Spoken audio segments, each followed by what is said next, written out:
10h08 sur Direct Investisseur, nous sommes en compagnie de Laurent Albi, responsable des Traders Live. Bonjour Laurent. Bonjour Lucie. Alors ce matin, on va Bonjour parler de devises, notamment de devises liées à la livre sterling. Oui Lucie, on va parler de la livre sterling parce que c'est une monnaie qui est très faible. Mais alors c'est pas forcément contre le dollar que je vais vous proposer des idées de trading. Tout le monde connaît le câble, le GBP USD, c'est de loin l'une des parités les plus traitées sur le marché du Forex, mais j'ai envie d'aller un petit peu ailleurs ce matin et vous montrer des opportunités un petit peu différentes. Alors dites-nous attendez. tout. Attendez. Parce que là, on est suspendu à vos lèvres. Là. Voilà, alors regardez, on est sur le GBP AUD, donc le sterling contre le dollar australien. Un dollar australien qui s'est bien repris dernièrement contre le dollar américain, qui est en ce moment une monnaie qui a cessé de baisser depuis quelques séances. Et regardez ce GBP AUD qui est intéressant parce qu'on avait eu une impulsion haussière très significative. Une zone de consolidation qui peut s'apparenter potentiellement à ce que les chartistes appellent un double top.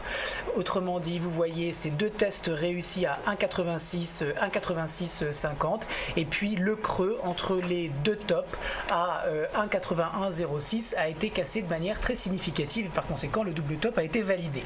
Alors du point de vue du timing, on a beaucoup baissé maintenant sur ce GBP AUD depuis maintenant 5 jours, donc c'est pas forcément maintenant qu'il va falloir rentrer. En revanche, si tactiquement on plaçait un ordre limite short au-dessus des prix actuels, typiquement vers 1,79,79, nous aurions un stop à 1,81,81 et vous le voyez, l'espace entre le segment bleu ici et le segment rouge en pointillé représente le risque. Ça nous laisse un ratio rendement risque somme toute assez intéressant puisqu'il est équivalent à 2. Je vise 1,75,67.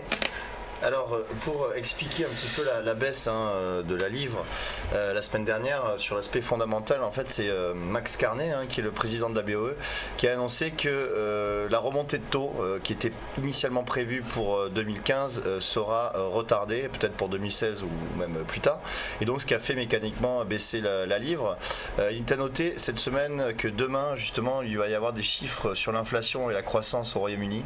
Donc, il faudra rester attentif sur l'évolution de ces chiffres pour peut-être entrer en position après ces chiffres peut-être sur la livre.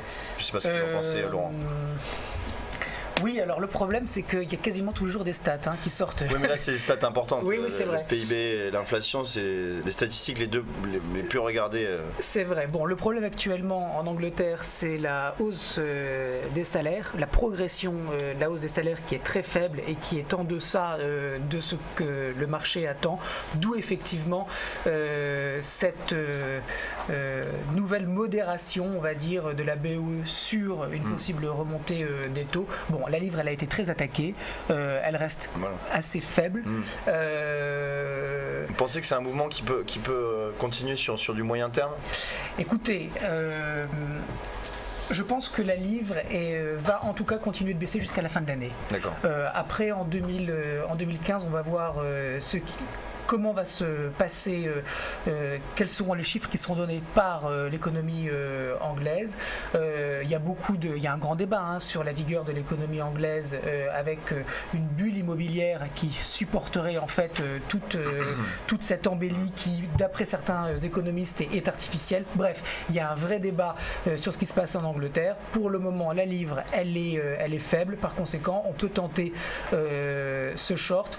Je retiens votre argument sur le fait que demain il y a des chiffres importants qui vont sortir. Le problème c'est que s'ils sont mauvais, on va descendre très très bas, on aura raté le train. Donc moi, étant technicien, je pense que la stratégie d'être short GBP AUD avec ce prix d'entrée se défend.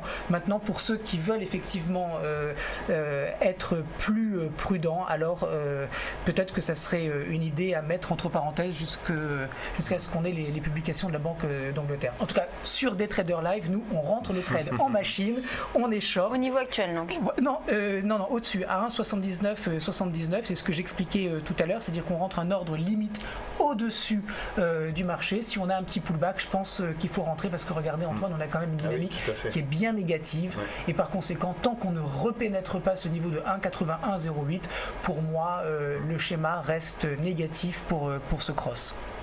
D'accord. Merci Laurent. Alors on va parler d'une autre paire, toujours avec le GBP. Oui, le par CAD. rapport au CAD. Voilà, alors c'est la même chose. D'ailleurs, regardez, GBP, AUD, GBP CAD, c'est toujours le sterling contre des devises matières premières. Un CAD qui est là aussi assez fort face au GBP. On a une configuration un petit peu similaire à ce qu'on a vu sur le GBP AUD.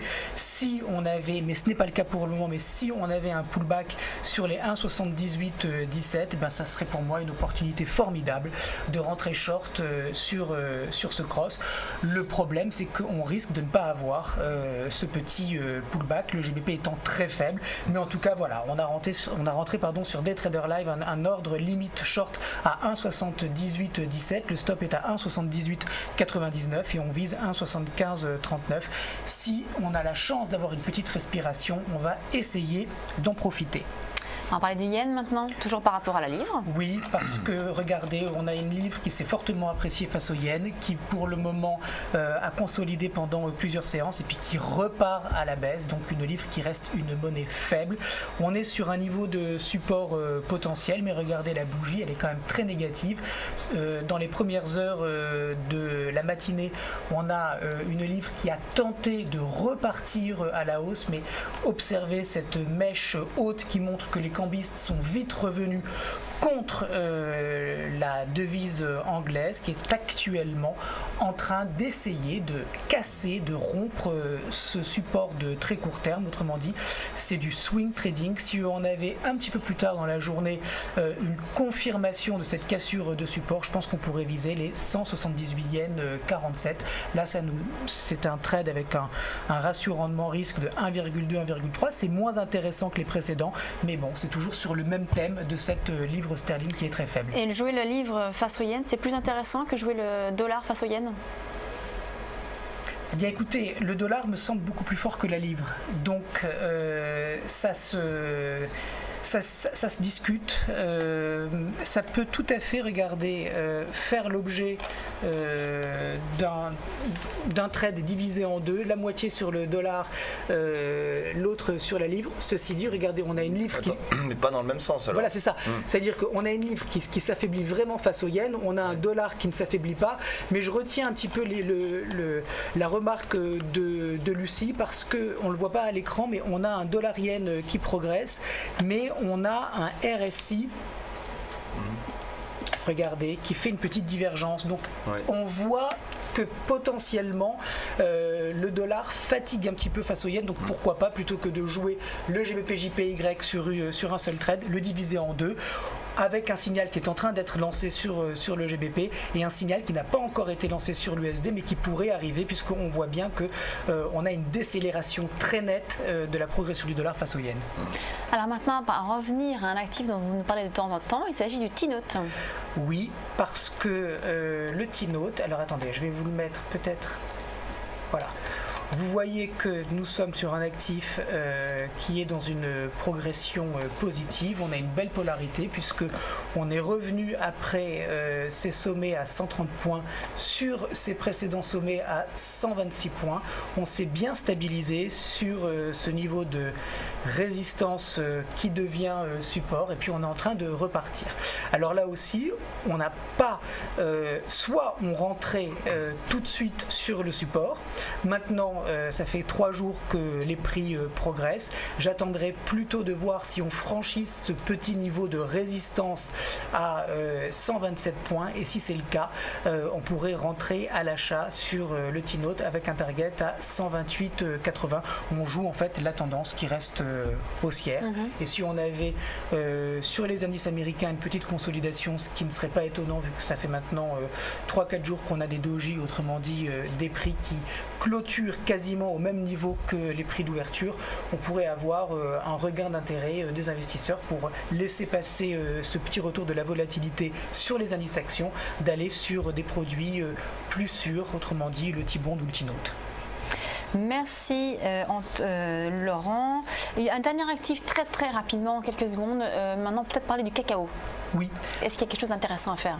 Oui, alors le cacao, c'est pas forcément, encore une fois, un actif qui est très traité, en tout cas par le grand public, mais on a une idée de trading sur cet actif, parce que regardez, on avait un support, on est en train de le casser de manière...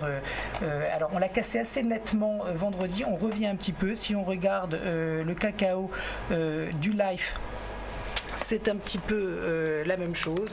On a une tendance de court terme qui est baissière.